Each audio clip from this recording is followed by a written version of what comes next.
నమస్కారం. ఘంటారావానికి స్వాగతం. ముందుగా ప్రధానాంశాలు. భారత్ చేరుకున్న అమెరికా ఉపాధ్యక్షుడు జేడీ వ్యాన్స్ కుటుంబ సమేతంగా 4 రోజుల పర్యటన.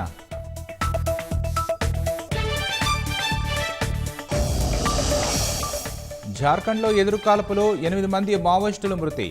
భారీగా ఆయుధాలు, పేలుడు సామాగ్రి స్వాధీనం.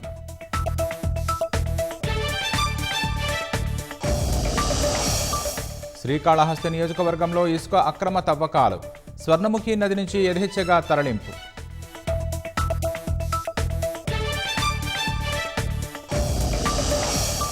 నెల్లూరు వైఎస్ఆర్ కాలనీలో తాగునీటి ఎద్దడి. శాశ్వత పరిష్కారం చూపాలని ప్రజల వేడుకోలు.